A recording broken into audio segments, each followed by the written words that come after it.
why do you think he wanted out of DC after just 1 year? Well, I think he saw an opportunity to join the Lakers. They were looking for a third star, and it's his hometown team, and kind of the stars aligned. No pun intended there. It just kind of happened to be a really good situation for him. And I think, he went through last year, and I think he made the most of it. And obviously they had a pretty successful season relative to previous years. But, getting the 8th seed and falling in the first round of the playoffs isn't really at this point in his career where he wants to be. I think he wants to be competing for rings, and he's still got some of his prime left. I think we all saw that last year, led the league in assists, averaged a triple-double, was like top 5 in the league in rebounds.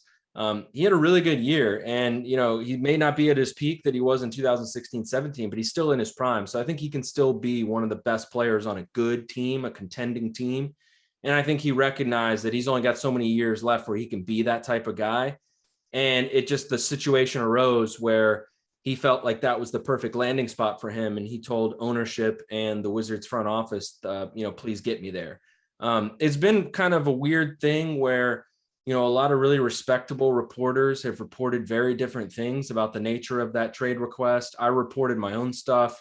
Tommy Shepard on the record and in hindsight has kind of backed up some of the stuff I put out there. But to be honest, it's really murky. It's like, you have Ramona Shelbourne and Shams and all these people who, they're not like making it up.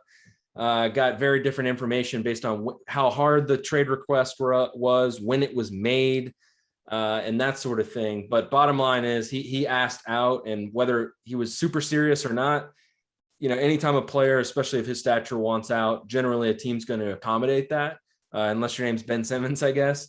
So they got him out of here, and I think they did pretty well for themselves with the return they got. Absolutely. You brought up something that's really interesting.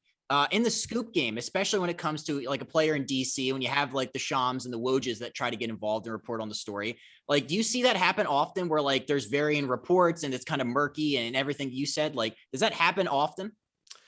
No, I wouldn't say that there's usually that many different stories out there about one guy. And it's probably a product of Russell Westbrook is very, very tight-lipped when it comes to the media. Like, a lot of that stuff wasn't coming from him. It was probably coming from people within the Wizards organization, the Lakers organization. Maybe his agent was talking to people close to him. So when it's not coming from the horse's mouth, then I guess sometimes messages can get mixed up.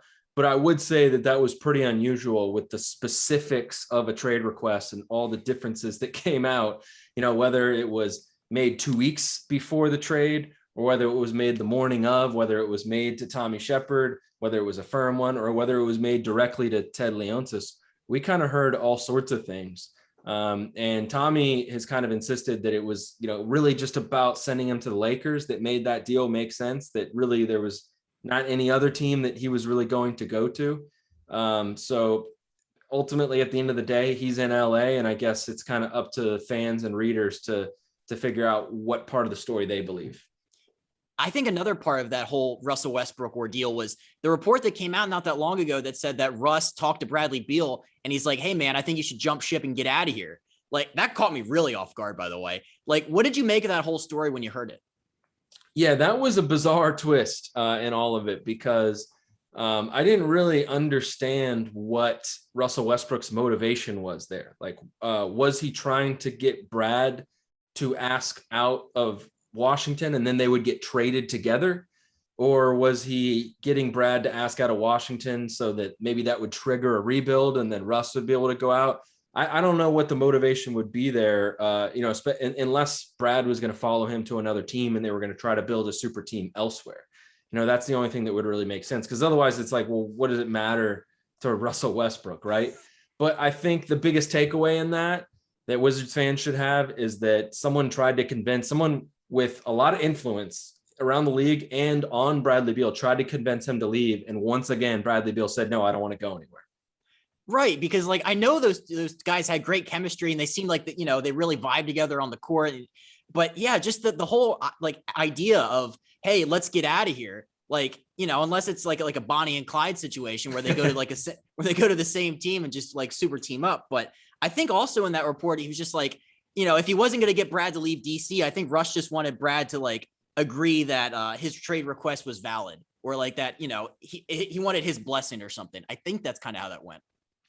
Yeah, that may have been part of it. And it seems like Brad did give him his blessing. He wasn't really too worried about it. And I think, now that what was done is done, it's a pretty good situation for Bradley Beal. I think he's got a really strong supporting cast that complements his skills, that kind of fills in the gaps around him with his weaknesses, in defense, and, it should give him more space and eliminate double teams on offense. So I think it's a good situation for Bradley Beal. I do wonder about the ceiling of the team now that Russell Westbrook's gone.